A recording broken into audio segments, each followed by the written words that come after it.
21শে জুলাই আমাদের কাছে আবেগের, 21শে জুলাই আমাদের কাছে অহংকারের। লড়াইয়ের অঙ্গীকার, শহীদদের শ্রদ্ধা সম্মান জানানোর দিন। 1993 নো আইডেন্টিটি নো ভোটের দাবিতে নেত্রী ডাক দিয়েছিলেন আন্দোলনে।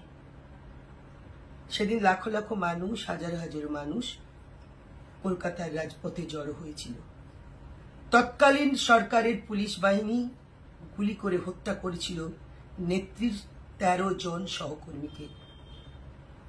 সেদিনও তার অন্যায়ের বিরুদ্ধে লড়াই থেমে থাকেনি।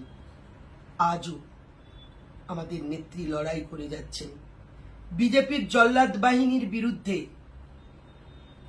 কখনো দেশে ভুয়ো ভোটার, কখনো দেশের মানুষের নাগরিকত্বের জন্য তিনি আন্দোলন করছেন, প্রতিবাদ করছেন। তিনিই প্রথম ভারতীয়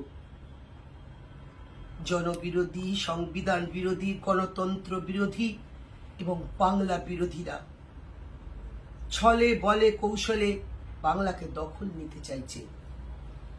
বাংলা ভাষায় কথা বলে বলে, বাংলা ভাষা জানে বলে, এই পশ্চিম বাংলার মানুষ বলে বিজেপি শাসিত রাজ্যগুলো থেকে তাদেরকে তাড়িয়ে দেওয়া হচ্ছে, তাদের উপর অত্যাচার করা হচ্ছে, তাদেরকে বাংলাদেশি বলে দাগিয়ে দেওয়া হচ্ছে।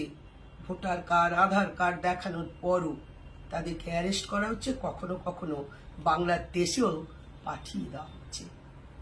এর বিরুদ্ধেও লড়াইতে মমতা বন্দ্যোপাধ্যায় রাস্তায় নেমেছেন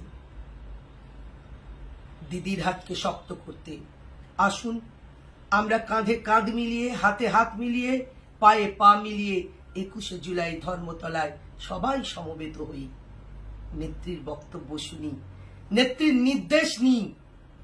আর 2026-এ আমরা তৃণমূল কংগ্রেস কতটা এগিয়ে, সেদিন সেই জনসমাবেশ, সেদিন সেই জনপ্লাবন, সেদিন সেই জনসমুদ্রের যে আকার ধারণ করবে ধর্মতলা, তৃণমূল বিরোধী সবাই সেদিন প্রত্যক্ষ করবেন।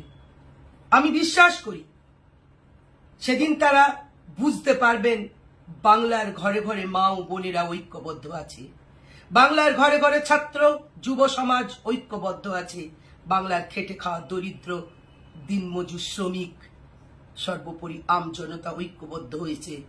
2026-এ মমতাকেই চাই। জয় বাংলা। সবাই করি আহ্বান, আসুন ধর্মতলায় সবার সঙ্গে আমাদের দেখা হবে।